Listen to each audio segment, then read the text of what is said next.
Oh. Good morning. So right now we're just looking for a little bit of the weed break so we can set up a tip up, and Sydney's setting up the mics. Are you fun of me? What? Are you making fun of me? Did I ever make fun of you? I think there's a fish! Is it for deer hunting? Am I tripping? No, that's just, that's her rod. I heard That's my rod. I heard it clink though. Go get it! Go get it! Go get it!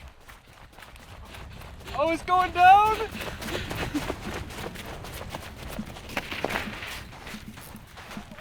Oh my gosh!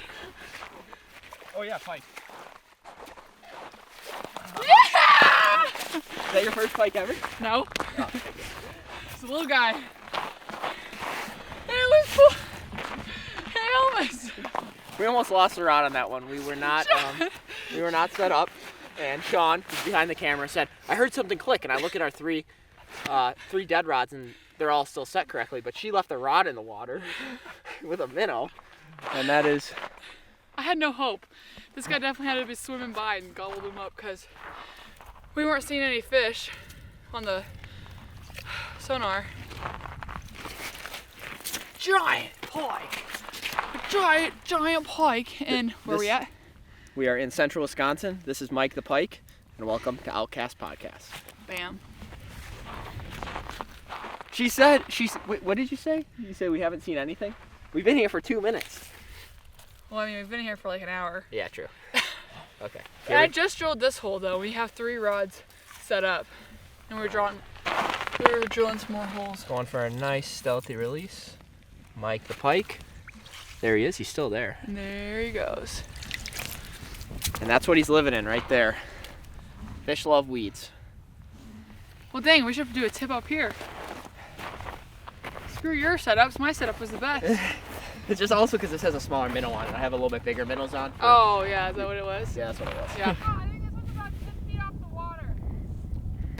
So I just set up our 3 dead stick rods, and she catches 1 fish, and now she says I need to reset all of the rods because they're not deep enough. It's 1-0, Alex. You haven't gotten one.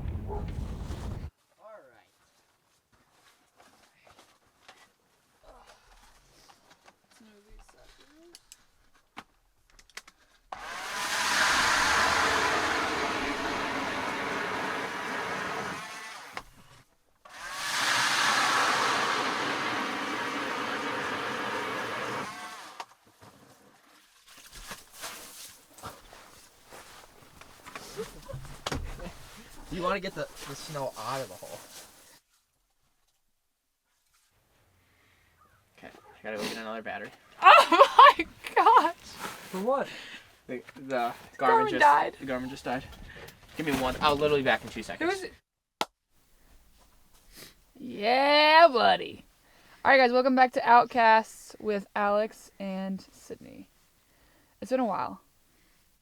It's been like 2 months. It's been 2 months since we filmed the podcast. We've done a lot of other exciting adventures, but as far as getting in front of 2 microphones and talking to you guys, it's been 2 months. Our last guest was your father, who was our favorite guest so far, and the best guest. And our only guest. And our only guest. We've obviously been doing other filming together, more just video content. We were just in Texas together, shooting cranes. That was Alex's first time as well to shoot cranes. So today, first we're going to do some ice fishing. We're up here in central Wisconsin, where Alex likes to fish often. Doing a little ice fishing yesterday. We did some snowboarding before we head out to Aspen this upcoming weekend. So we're trying to see what we catch. If you could see at the beginning of this video, we caught a pike already. Well, I did, kind of. I left my pole on the ground and it almost fell into the water, but here we are. So we have 2 different techniques that we're using. I'm using a jig and a minnow. She has a jig and a waxworm. Just small. Hers is a tungsten jig. Mine is a lead jig. She's going for panfish. I'm going for more of, bigger panfish, but bass and northern pike. So we have a chance at walleye, northern pike, bass, largemouth, and smallmouth. Unfortunately, we're kind of out here a little late as far as the timing goes. By the time we got everything set up, we had some pike, we had some missed flags, and, we're getting into the afternoon now. But nonetheless, we are fishing. We're filming a podcast on the ice, and I'm excited about it. Yeah, it's like midday.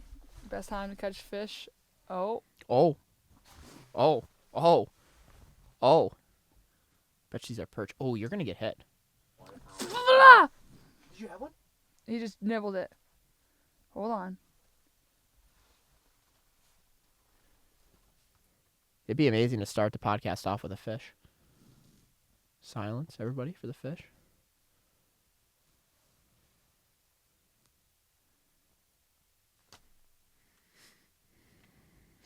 You don't bite it. It's something small. Small. I have fish all around me. Well, while we Hold on, wait. watch this guy. Watch this guy. Watch him. Watch him. Watch him. Here he goes. We're filming a podcast, guys. All right. Sorry. Okay. So we're filming a podcast. We're not fishing. Or we're fishing. We're doing both. But this is our main focus. So we're back at it. It's been a while. We've been doing a lot of fun stuff. We haven't really talked to you guys since hunting season is practically over. So before I talk to you, sorry. Hold on. Let me just drop this down. If you guys You could, start, Alex. if you guys couldn't tell, we're really bad at multitasking. So once we get set up here, we're going to try not to focus on our rods and our reels and focus on you guys at home. As far as hunting season goes, we did end it with a bang for deer. I was able to get my first whitetail with a buck, or my first first whitetail with a buck. My first buck whitetail with a bow ever, thanks to Sydney, and it was a really fun time. Yeah, we talked about that a little bit, but the last podcast, my dad, didn't we? Was that one? Oh yeah, and you got your deer already, so we don't have to talk about the deer. No, I hadn't gotten my deer. We got my dad. My dad got his deer the day before. Yeah, I shot mine during the rut, mid-November.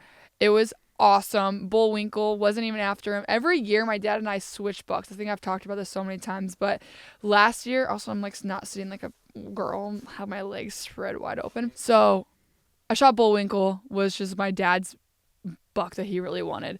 Every year, we've been switching on and off. He shot Mr. Perfect last year. I shot Six Pack. Then this year was a really good year because he shot an absolute monster that I was after. And then I shot Bullwinkle, which was an 8-9-year-old buck, and it was a hell of a year. Here, let's show a little recap too. Check out this king, an absolute king of the timber. And I shot it with my bow, which makes me so much happier. Oh, look at him. He's a giant. This is one of the most amazing moments of my life. So ice fishing is a lot of fun. Alex obviously does this all the time, more often than I do. I go a couple times a year, mostly on our pond and the back of my dad and mom's home, or we go down to our farm and we have a lot of strip mine ponds, which Alex and I did a couple weeks ago. Yeah, it was like right after around the New Year. Christmas. Right after Christmas. Oh yeah, it was after Christmas. Yeah. Yeah. We went ice fishing and it was like so redneck. We caught carp, we caught a sheephead, we caught crappie, we caught bass, we caught bluegill. What else did we catch? Catfish? Oh, and we caught catfish too. We caught a lot of catfish. I made a video. I haven't posted it. Should I post it? Yes, you should post it. It was so fun. It was like so random, especially the common carp. I mean, and we cooked it all. We cooked it all. I'm gonna be honest. I thought the common carp would taste pretty terrible, but it was good. Huh? It's a monster! Holy smokes! I got the big Louie on, boys! What are you catching them on? Waxies? I ain't telling you. Frostbite? Oh my gosh! What Look how is that? big! It's a carp! A giant carp! Holy crap! Alex, you're right, brother. It was actually really good. I mean, this time of the year is the best for any type of fish because it's cold water, and then in the summer, like eating carp, that's when it sucks because they're really fishy and gamey and they're hanging out in the mud and they're not as white either. Even though buffalo is always good. Buffalo, I like to have like really crunchy buffalo and not when it's like squishy. You know what I'm talking about? Yeah. Like that's not good for me. That's like the texture is important. For sure. If you guys are have the pleasure of being up north where the lakes freeze, and even down south for that matter, eating fish is 10 times better in the winter. The meat is firmer, it's more white, it's colder, and it just tastes better. And a lot of the bacteria is killed off in the winter, so it's a good time to eat fish. And that's what we did. We ate everything we caught on your pond, and it was a great night. Yeah, that was fun. I enjoyed all of that. Yeah. So what else is new? I feel like we've been MIA. So we snowboarded yesterday. We're working on doing some more extreme sports stuff. So we did some snowboarding. My first time ever snowboarding. Alex, okay, can we just start off saying Alex refused to wear a helmet. I was like, Alex, you've never snowboarded. He's like one of those ballsy guys up there thinking he looks cooler without a helmet. Wait, I took the wrong shoe out. How does that work? Oh, Alex!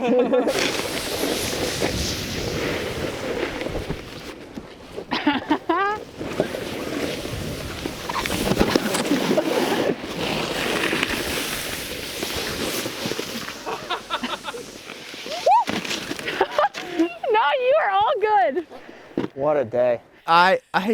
It's snowboarding is hard. It is hard. It is not easy to mess around with. And I went down the mountain the first time. I was like, okay, fell a couple times. I'm not going to say I didn't fall my first time down the mountain. I fell. But, into my butt and making sure that I was protecting my head. But I went down a little steeper one, and I just fell back. And I tried to keep my neck up, but my head just hit the ice. And then the next round, I went and got my helmet.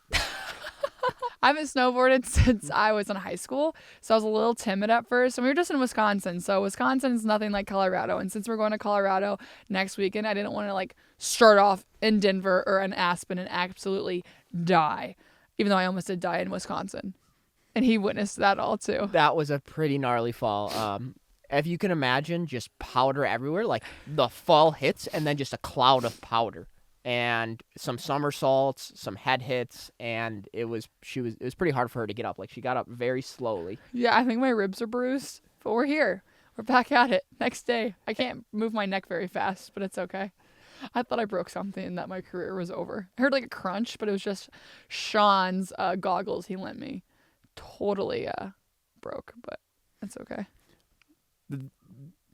There's a lot of cool activity. Oh, there's fish moving in all over the place. There's a lot of cool activities to do in the winter. As far as ice fishing goes, snowboarding, skiing, hiking. The winter brings a lot of cool opportunities in the Midwest, and I'm happy to have grown up here. And I don't know what's next on our list. Snowmobiling. Do you enjoy that? You kind of freaked me out. When don't I freak you out? Yeah, because you've no fear of getting hurt. I'm like, I can't. Oh. We got a fish coming up. Play by play here. We've got a little fish. I'm going to guess this is a perch. If it bites. It's like the size of my bait on the screen. Yeah. But we have a bigger fish moving in to the left there. I don't know if you see that. He's 15 feet away. If that guy comes in, that's a good one. Yeah, he's gone. And how we are able to tell where the fish are is we're using something called forward-facing sonar. It's a pretty... I don't know, a lot of fishermen...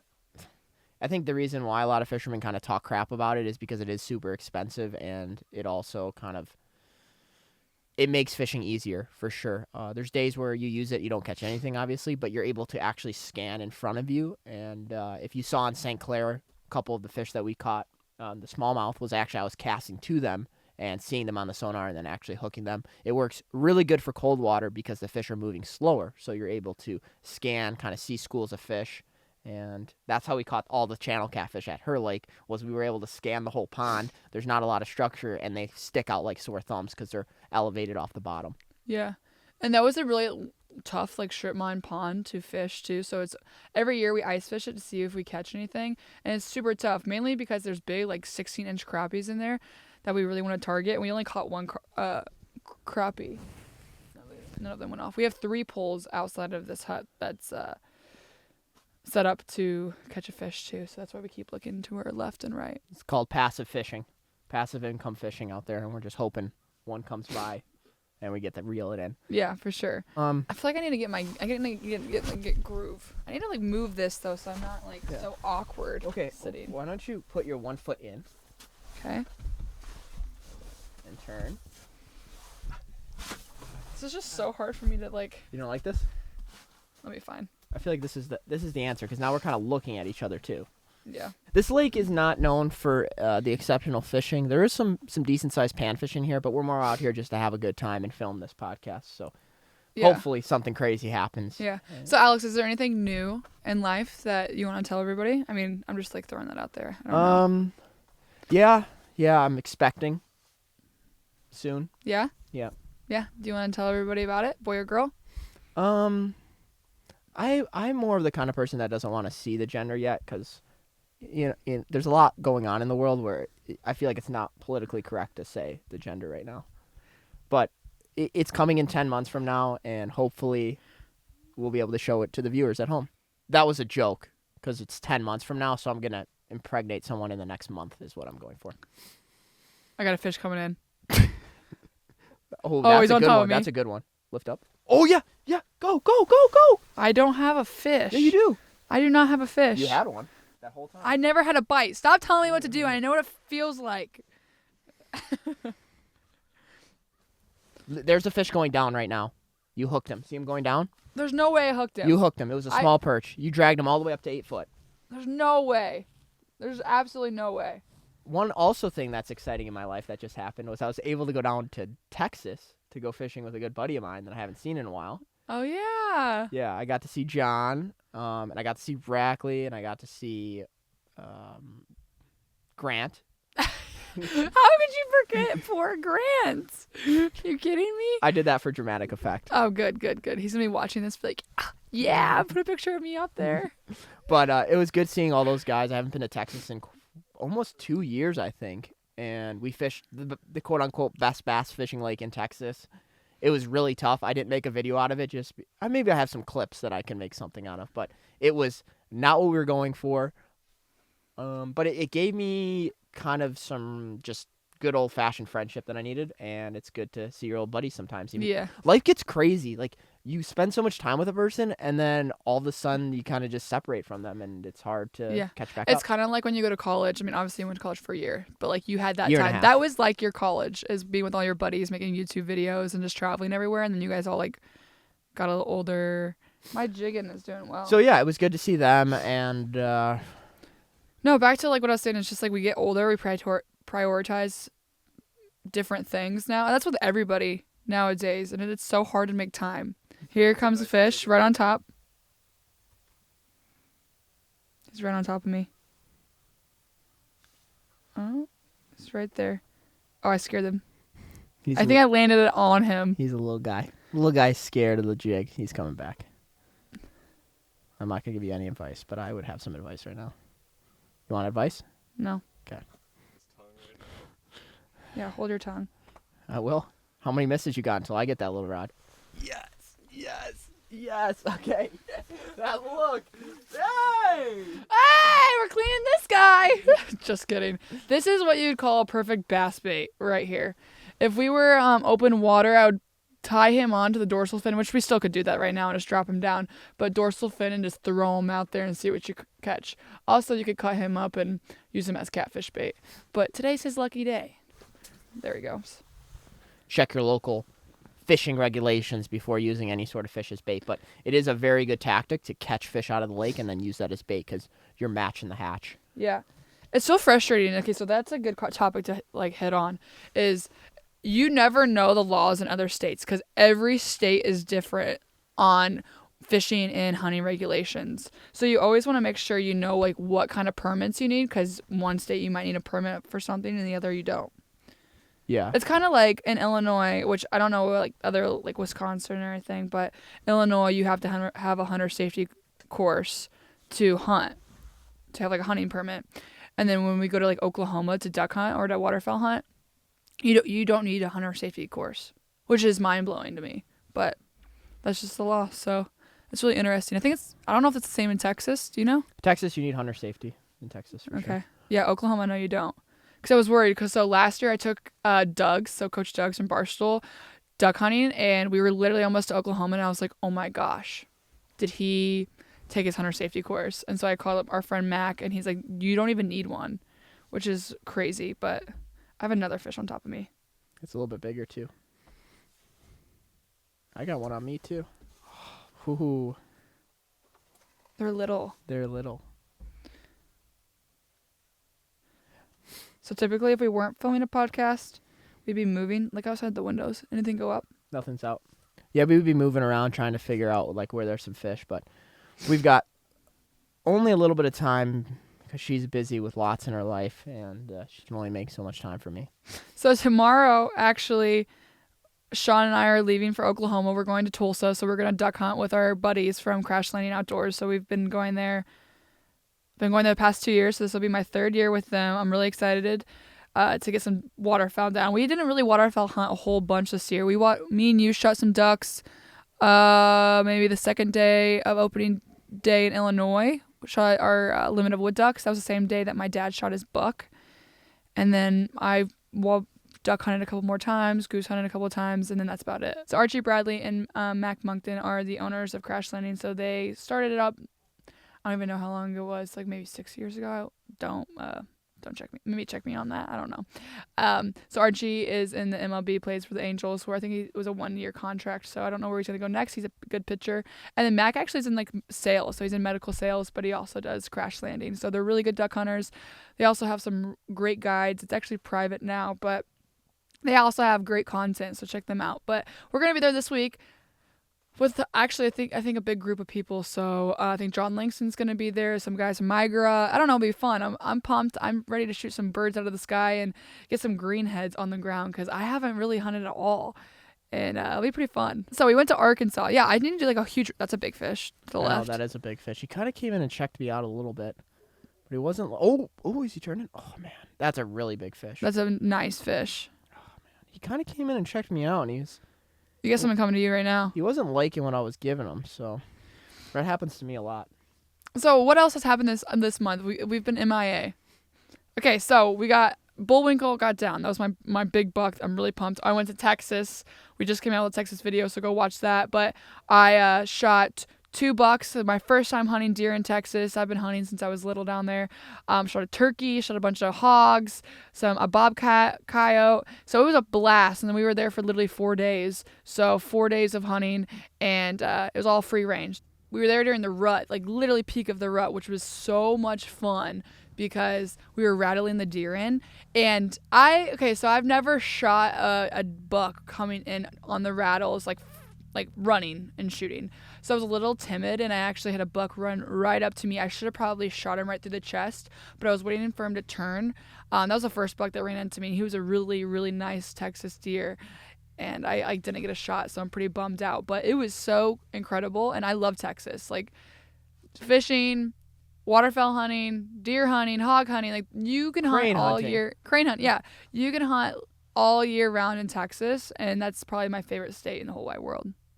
And then we went to Arkansas with Ducks Unlimited. The duck hunting, it wasn't the best. I mean, it was a full moon, no wind the whole time, so it kind of stunk. But it was fun. Good people, good hospitality. The location was epic. That was my first time hunting flinted Arkansas timber. So it was a lot of fun. I'm going to probably go back next year, try it again with my friend Spencer. But we're going to be there in February to snow goose hunt with Split Reed. So that'll be a blast. They got a ton of snow geese down there. And then we went crane hunting and shot our limit with Spec Ops. They are awesome guys. Like they are such great guys and great people to be with. We shot our limit in like an hour and a half of cranes. The next day we shot a bunch of lessers, a speckle belly, and cranes as well. And they were all decoying. So we weren't even pass shooting, decoying right into us, right in our face. The first day we were in A-frames, and the second day we were in layout blinds. Let's go. You're a master. Yes. That was me not looking at the sonar. That's what we're after right there. That gets the heart beating. It's really an intense fight when you get a good old Wisconsin bluegill to bite your wax. Intense fight. Sometimes you it's so such a hard bite that you're like, oh my gosh, what is this? What's going on here? So lots of give and take. You got to make sure that you give it a little bit of bow to that fish when he kind of starts to make a run. You don't want to be straight lining him the whole time. You got to use a little bit of finesse, a little bit of, you know what I mean? Oh yeah, I know what you mean. Nice. So what I'm doing right now, even though it doesn't, I guess you're like, yeah, how are you catching those little bluegill? So I got a waxy on my hook, little hook, because they have a little mouth, and you're using a Frostbite 4mm tungsten jig with perfect. a wax worm. And Frostbite has the best hooks and jigs and anything that you need. So check them out, and they got cool merch. What was I even talking about? Oh, what we were doing. Yeah. I'm just nonchalant. I'm just rambling on. I think one thing that we are very similar in is we both have undiagnosed ADHD. Yep, for sure. And it makes hanging out with you really fun. And I like that because it's like you never know what you're going to do or what you're going to say. And it's just like, there's always something going on. Well, no, that's like I feel bad for people who hang out with us, like Sean, because he's like, guys, you guys literally just went from one topic to the other in a matter of 2 seconds. Well, Alex and I are the same in that sense. It's like we can't sit still. It's like we're on the couch for 1 hour. We finally get a break. We're like home for one day. It's our break day. You know, do laundry, whatever it might be, and then it's like, oh, idea on our head. We gotta leave. It's time to go do something because we get bored. Yeah. You know. Yeah. I guess that's like not good on our bodies because they do need a break. And that's why I have bags underneath my eyes and I can't feel my neck. It's stiff because I about died yesterday. But You don't need breaks in life. You keep going. Breaks are for the weak. we got a big fish that just popped up too. Oh! I think you need to drop it down a little bit more. I do. I'm gonna drop it down a little bit more for him. Oh! He's gonna give you a look. He's gonna give me a look. Let's see. That's a big fish. Oh, I don't think he liked you. Oh, No, not a lot. I got a little guy. Not a lot of people do. You said I don't think he liked you, and I said I don't think a lot of people do. Hooked up. Bluegill queen. I think this fishery might need to be cold out a little bit. Yeah, or we might just be on a little bluegill hole. Or you might just be catching the same fish. Same fish every time, just putting them back in the water. Have you ever seen Finding Nemo? Oh my gosh. What's that one's name? Jerry. Jerry. Jerry, grow big. We want to see you when you're 10 inches and big old fatty. What's your favorite fish? I guess that's a good question. What's your favorite species of fish to catch? Muskie? I don't know. I feel like that question gets asked to me a ton, honestly, and I always say bass, largemouth bass, just because that's what I grew up fishing. And if anybody wants to get into fishing, I always suggest going after largemouth bass because they're easier than most species of fish to catch, and they're in most bodies of water. You can catch them. I'm pretty sure in all 50 states, maybe not Alaska. I don't know. That's something we should look into. If you can Catching catch, bass in Alaska? yeah, I don't know if that's a thing. I feel like there's got to be a place. I don't know. It gets super cold. There's for sure smallmouth in Hawaii, and I might think there's bass in Hawaii too, largemouth. I know for a fact there's smallmouth. For some reason, I don't know why I know that, but for some reason.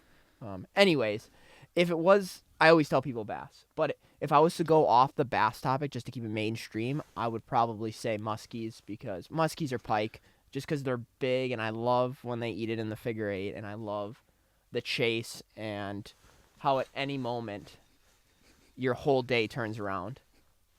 Jerry, what the hell? Jerry, stop biting that. Jerry, for the love of God.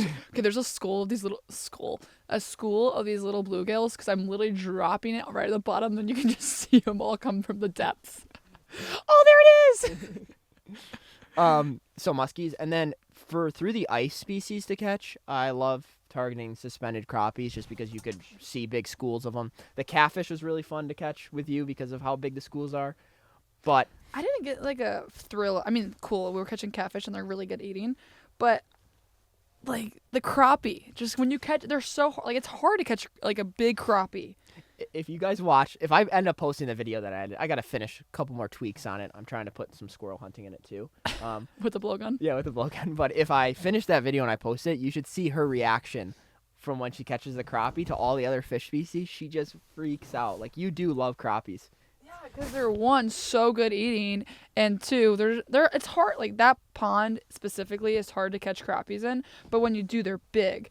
And I don't know. I think everybody wants to come target a crappie in the ice. Yeah. And it's hard. You got to find the schools of crappie, and it's a little harder if you're not in them, in my opinion. One thing that we really do need to go and try and do an ice fishing trip. We've talked about doing overnight camping. I've tried to convince her to go up to Lake of the Woods with me, but her schedule is just intense, and It's hard for me to get away from bow hunting, though. I know, but now it's over. Now it's over. We do need to do a trip up north. And have you ever heard of a fish called the lake trout? Yes.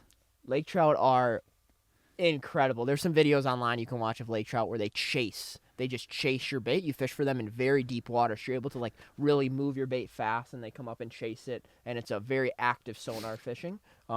And that one, if you've not done that, that's a really cool fish to fish for through the ice. Well, we were talking about going to, correct me if I'm wrong, either like Idaho. Was it Idaho? Idaho Perch? Idaho perch. I'm sure if you guys know at home what lake we're talking about. But your dad was like, I really want to go catch a big perch. I sent him a picture a couple days ago of it, and they're going off right now. So, Oh, it's right now? Well, it's right now until March. Like, you got some time. Yeah, I think February would be our like go-to. I know we talked about early March, but February would be nice because all we are really doing is I'll be in Colorado and. Go. Oh, it's gone! You got a fish! You got a fish! Go! Go! Go! Go! Go! Oh, fish. baby. What do you got? You want it? You got it! You saw it! You get it! Was it big? I think so. What do we got? Ah! Pike? Yeah. Cool. Just a little nugget. That is what you would consider a northern pike. There's a lot of little ones in here. Already caught one They're prior. They're very good eating, but unfortunately the limit is 26 inches. So they're aggressive though. They've got some pretty cool teeth, and Yeah, you don't want to. You want to grab them by the gills more so, or the back of their body. You don't want to grab them when they're right in their mouth. yeah, like you definitely a don't want to put your finger inside of them.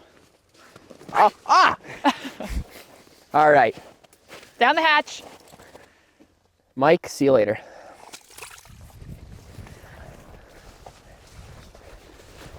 Tip was up. You get it? I get it.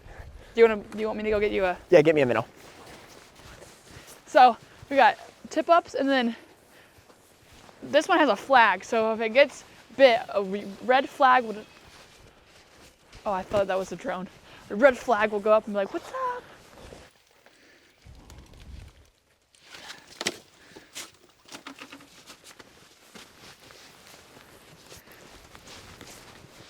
Here you go. Bring it up. Okay. He says, "Okay."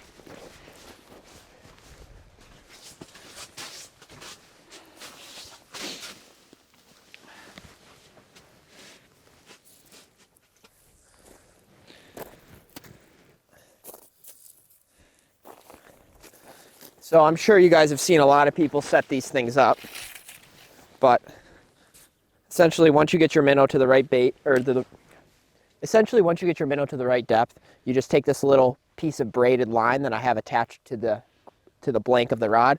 I put that right into this little device here, flip that up, and then when a fish takes the line, it triggers, letting the rod release, setting the hook for you, and yeah, you have a fish on there, like what just happened. It works really well for stock trout and any sort of fish where they tend to drop the bait when you're using a tip up. And that's exactly what we're looking for. Maybe a little bit bigger, but yeah, back to the podcast studio.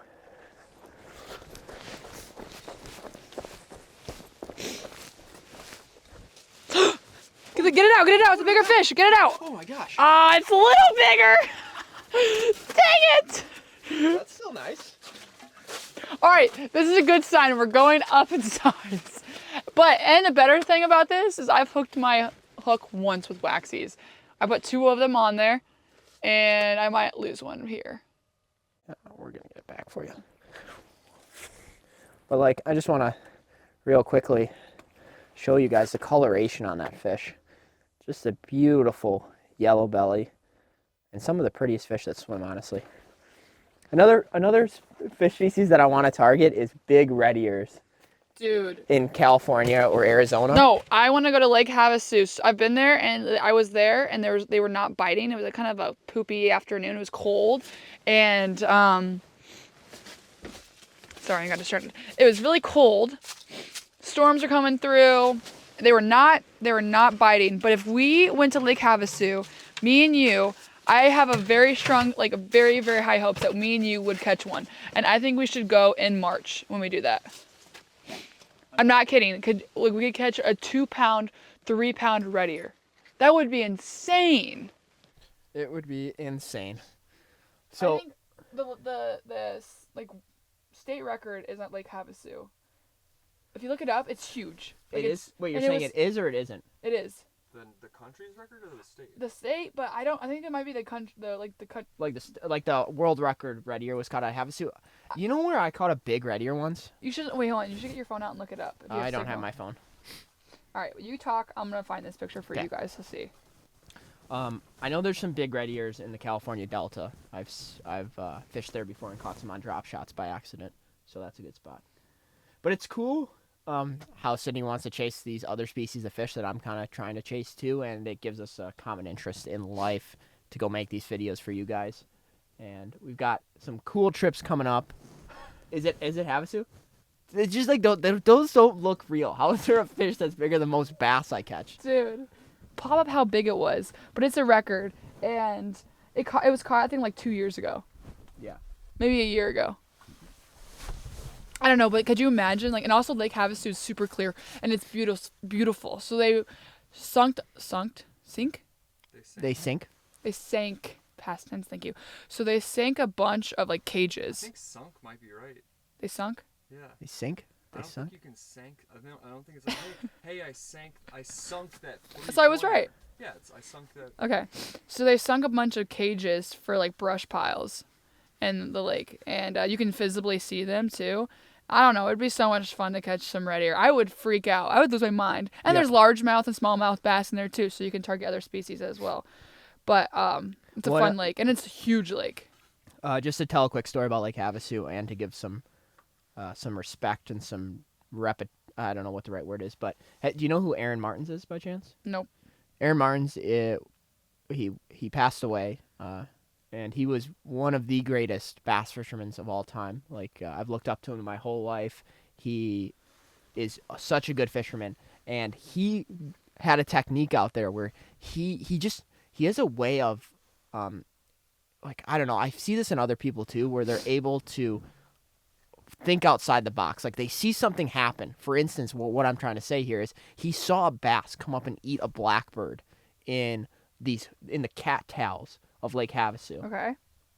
So he developed a technique where he would throw like a big black frog in the back, and he caught some crazy fish. Like it looks like it's land where he's casting, and he pulls a 4 or 5 pound bass just like out of the absolute nowhereness. Wow. And yeah, he's a legend, and he will never be forgotten as far as the bass fishing world goes. Like he was a drop shot fanatic. He was just so good at everything he did, and he won a lot of tournaments. That's awesome. Yeah, Yeah. Well, we should go to Lake Havasu we should. this spring for sure. I think I went in April. I went at the end of April, and I think it was really turning on in March when the red ear was starting to bite after I left. So I didn't catch one, obviously. So I want to get back for revenge on the lake. It's a pretty cool lake. So if you live in the area too, or if you're visiting Arizona, I know a lot of people actually go there for fun, and you like do water sports and everything as well. But fishing lake, that's just super well known. You got to know how to fish it. We have a new topic actually. That's kind of sad. So the bass fishing tournament, the Barstool Bass Fishing Tournament, I know a lot of people were really excited about it, and I've been getting a lot of messages about what's going on with it. So unfortunately, we are not doing it this year. I know it sucks. So we're not doing it this upcoming March. We're pushing it back to next year, so 2024. We're gonna start working on it in the summer, so we get our ducks in a row. So we're not having the tournament, and it's not completely ready to go. It kind of stinks, and I know everybody was excited about it, but we want to do it right. Yeah, we want to do it right. We want the right people with us to put this thing on, and it's gonna happen. And it's still gonna be in Nashville too. And I miss that fish, so that's cool. Still gonna be in Nashville. It's still gonna be a lot of fun, but we're not gonna be able to do it until next year. But we'll work on it this summer. Make sure it's all ready to go, and then it'll be even better than what we originally planned. We just decided that we're gonna have to postpone it. So sorry guys, but next year it's gonna be a lot of fun, and we're gonna be working with some great people. I know Alex is bummed too. I'm so bummed. I was ready to just absolutely destroy that tournament, win it all, take home the big bucks, and be the first ever Barstool champion. But it's going to have to wait till next year, guys. Come, I'm going to fish against you, and I'm going to put up a fight. So we're going to SCI actually this year. So we'll be in Nashville the end of February. So if you're on the area and you're going to Safari Club International, come say hey.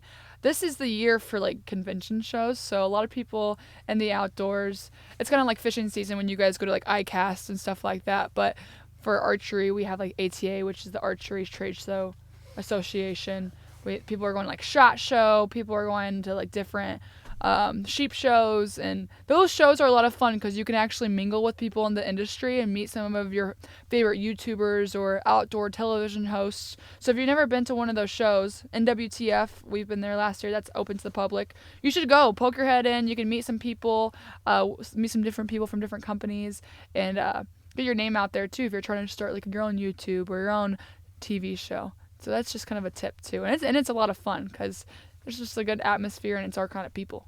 Yeah, I've never been to SCI actually. I'm really excited because I like to obviously travel internationally. So that's more for like international travel for hunting and fishing or waterfowl hunting, or there's just a lot of different options. So it's cool to see people and meet different people and see the different opportunities of hunting or even fishing around the world, because there's a lot more out there than just what is going on in America. So it's pretty cool. So for 2024, we're in 2023. So for 2023, what would you say your biggest goal is? Do you have a goal? Have you thought about it? The new year coming around? My goal is to kill an elk. Really? Oh my gosh, I want to kill an elk so bad. I've never killed an elk. I drew for Idaho tag. I actually made a TikTok off of it because everybody was freaking out about the quay. K? What do you say? Q?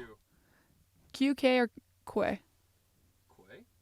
I've heard people say quay. Wait, what are we talking about? The right queue. now? You know what I'm talking about? The queue, like. You're in a line and it's like you gotta wait your turn. Oh, okay, yeah, I say the queue. People say K, quay, or Q. I've never heard any of those other ones, but okay. Oh, I have. Oh, big fish.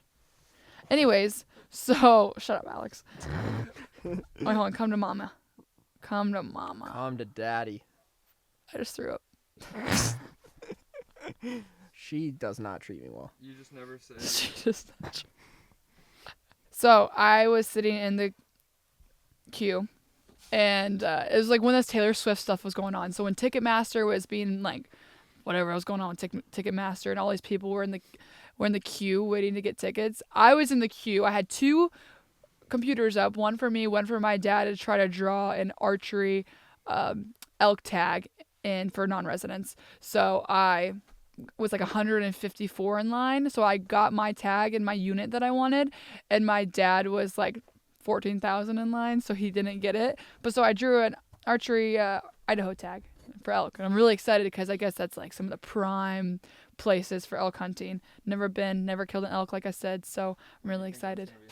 So that will be in September. So September is the prime time to elk hunt, is when they're bugling. It's the rut for elk. So they're bugling and they're coming into the calls, and I'm really excited because I've never killed one. So I'm going to go to Idaho, and then I'll probably try to go to New Mexico or Colorado and kill one as well. I'm going to definitely go back to Alberta, try to shoot another mule deer. Spot and stalking is my favorite. So if you follow me, you know that I love to spot and stalk. And those are two things that you really it's a grind, and you got to be on your feet, moving, calling, scoping out. And so I'll definitely be doing that again. What happened to your last Canada?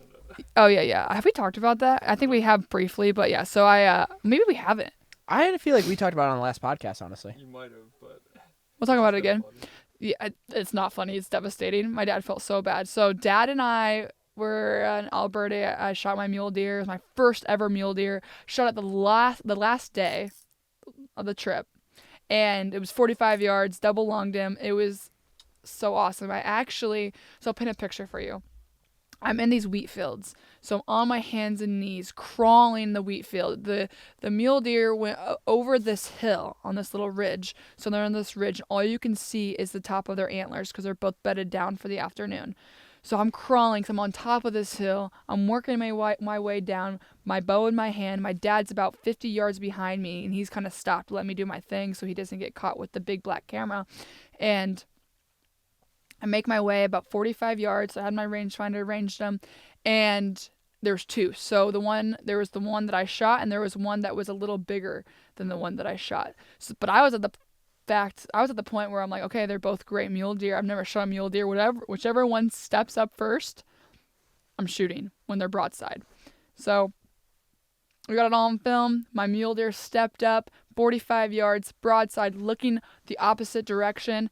And it was a little windy. We got some breeze. So I slowly got up on my knees, and I knew where the vitals would be. So I put it right through the wheat, and it just went right over the wheat and ding, bullseye. It was all on film. I watched it before it got lost.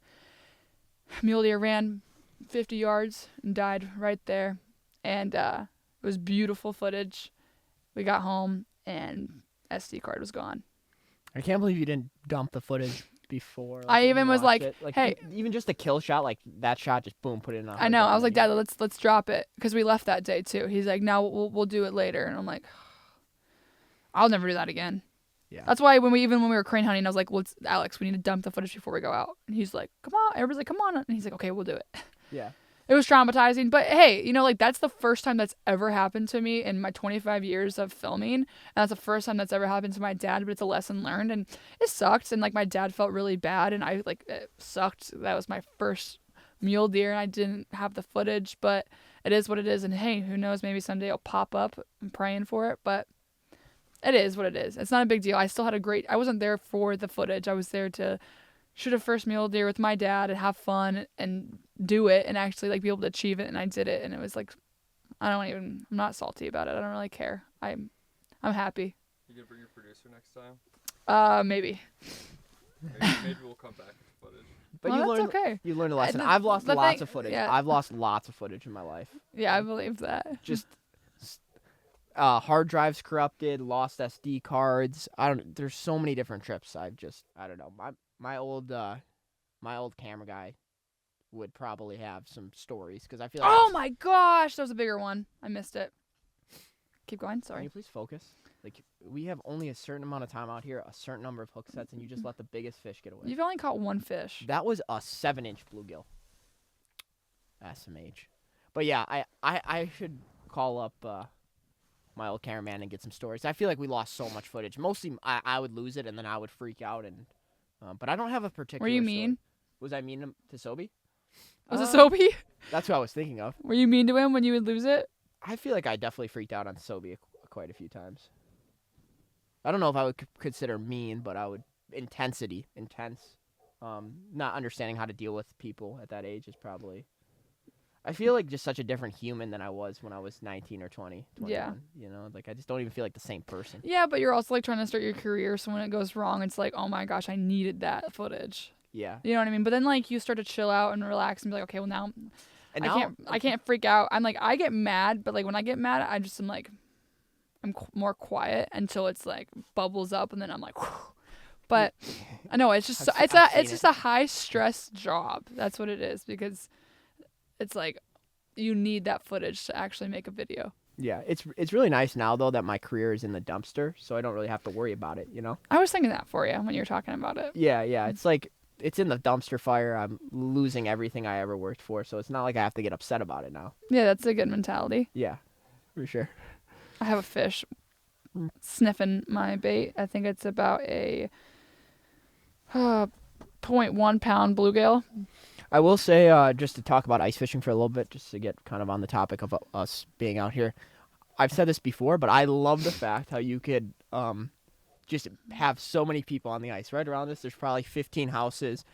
We're all not catching maybe the biggest fish, but we're all having a good time, and you can get out with as many people as you want. It's not limited to how many people you can fit in your boat. You could stack as many people as you want on the ice and have a great time. Yeah. Okay, so Yeah, they put a ban on ARs, assault rifles, in the state of Illinois. Every sheriff came out besides Cook County and what's the one above it? Lake County, Cook Lake County.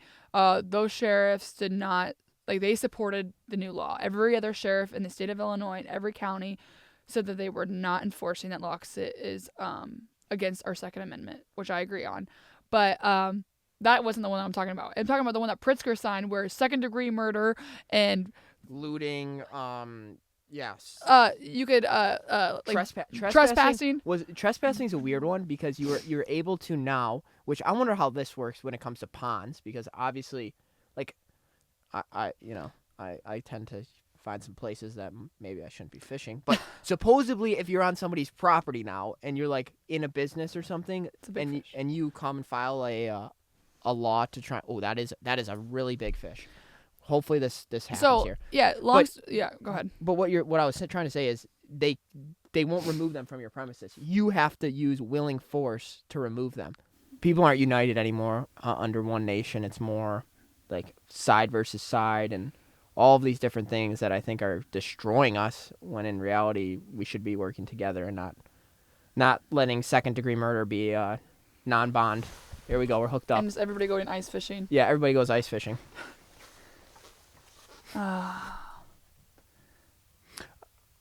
know also like a lot of, to get on this topic about ice fishing and about getting in the outdoors, ice fishing is a cool sport because you're able to get out there with a rod and an axe that you can find in your garage early season and just kind of, was that a? No, I think that's what we were talking about. We were talking about this in Texas. It's like, it's so easy to get into fishing because it's not very expensive. Yeah, well, Like, it's not an expensive, I mean, it can be an expensive sport. relative. But, like, you can go to your local little mom and pop store and just go buy, like, you can get cheap fishing poles. You can get, like, a whole set, actually. You can get, like, a fishing pole, and you can get, like, a little tackle box that's already pre-made with, like, some good lures and hooks. And it's Yeah. a variety. But to that aspect, I almost would do a little bit of research and buy a little bit nicer stuff. Maybe not like the cheapest stuff, in my opinion, because the cheapest stuff might not last you a season. And if you spend, $100 on a rod and reel, you're probably gonna have that for your life.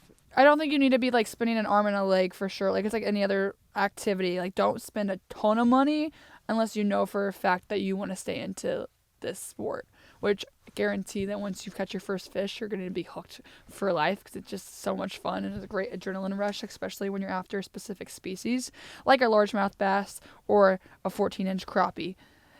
And after you eat them for the first time, too, and you realize that the fish is actually really, really delicious to eat. And it's fun because it's really a really big social sport. I think our stuff is awesome, but obviously I'm a little bit biased about it. So let me know if you've used any of Frostbite stuff and if you had issues or if you've enjoyed it. And our customer service is awesome. Jeremy, if you're watching this, Jeremy takes care of all you guys at home when you have problems, so he's great. You're reeling them in, man. You can't keep any of them to eat, but we're a successful day of ice fishing. 2 small-ass pike and plenty of Hey. little children. Those are some bigger ones, huh? Okay, one more topic we could talk about was breakfast this morning. Sydney decided to cook us up breakfast, which she volunteered to. I went to the store and got the stuff as a good housewife that I am. And we didn't have flour. She was making biscuits and gravy. So I wanted him to get me Jimmy Dean's, so I make biscuits and gravy with Jimmy Dean's sausage. So I want him to get him Jimmy Dean's sausage. I need milk and just need flour. And all we had was milk. Okay, I got sausage. That was fine. It just wasn't Jimmy Dean brand. I'm not a specific brand guy, and I'm also somebody who tends to read the packages on things. So, I got something from the butcher that was just a little bit less Jimmy Dean. It was still good sausage, If you're a cook and you have a specific recipe on something that you like, you want the exact stuff on most of your items. Okay, I get that. Okay, but here's where I was bringing up this whole dilemma and why I wanted to talk about it. So, she didn't ask me to get flour, first of all. So I didn't know I was supposed to get flour.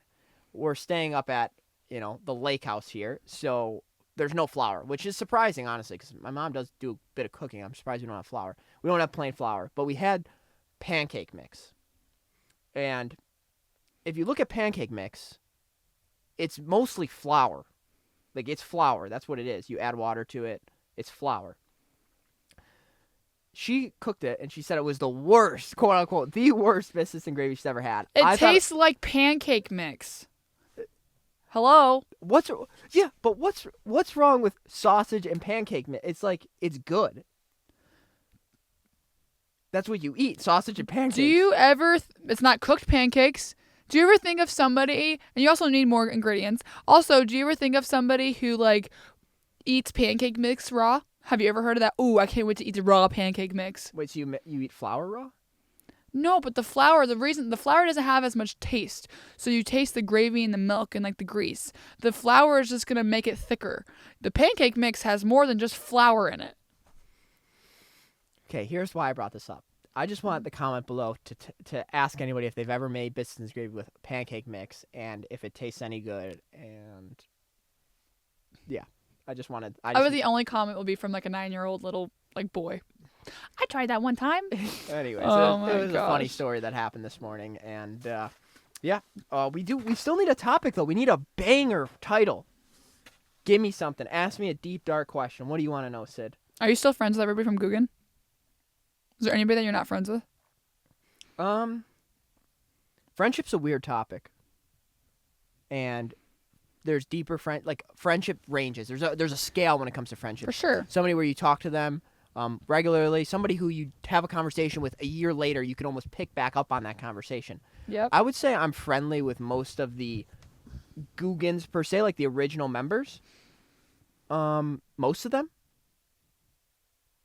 Okay. I would say they would consider me a friend, or just Acquaintance? acquaintance. Yeah, I wouldn't say that there's like obviously they wish that I was still part of it and helping out, but I think they support me in whatever I'm doing and they just want me to be happy because at the end of the day, work is work and life is about making sure that you enjoy your life because you only have one life to live. I had a dream the other day actually. Okay. Um, What was your dream? you were in it, not in a weird way. You were in my dream. And Okay. your dad was too. Okay. And we were just like, we were hunting for coyotes. Okay. And I wasn't able to pull the trigger on a coyote just because I thought it like looked like a dog, and I was just like having second guesses about myself because I don't like coyotes. It was just like a very extra, like it was just a weird dream I was having. I was almost like lucid dreaming because I could like feel myself out of the dream, like yelling at myself, like just kill the coyote, but like I wasn't able to kill the coyote. Have you ever been coyote hunting? Never killed a coyote. Never been coyote hunting. Okay. Well, to put that in perspective, when you coyote hunt, we have like a call, so it's like a dying rabbit, or something dying, squeaking, screaming for its life, or like a bunch of pack of wolves, coyotes, terrorizing something, I don't know, or howling. So a coyote is running in to see what's going on, or try to get this prey. And when you see a coyote, you're gonna be like, okay, these things are disgusting. They usually have a bunch of mange on them, and they do not. I mean, they look like a dog, I guess, but not the dogs we like. Yeah. I'm not saying I wouldn't. I'm just saying like, yeah, it happened to me, and I was arguing with myself, and I don't know. And then I was thinking, yeah, I would love to eat it, but you don't eat coyotes. It's a weird animal. Most animals when we hunt them, they are so good. They are so delicious. There's I want to eat every part of it. Like I'm taking bites of the hearts of the crane. Like I'll eat the liver. Crane's so good. Crane is so good. I love eating deer. I just had deer the other night.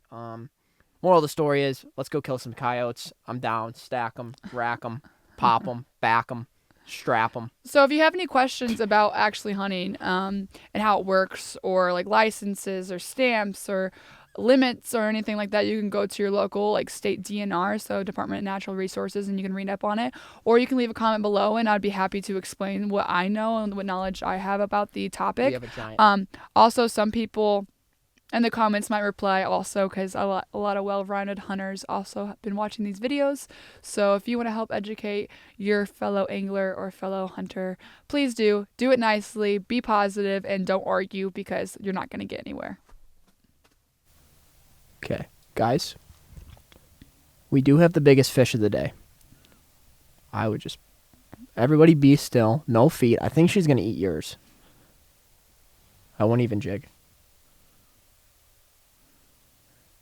Yeah, maybe a little jig. Oh my gosh, please eat it. Please eat it. Oh my gosh.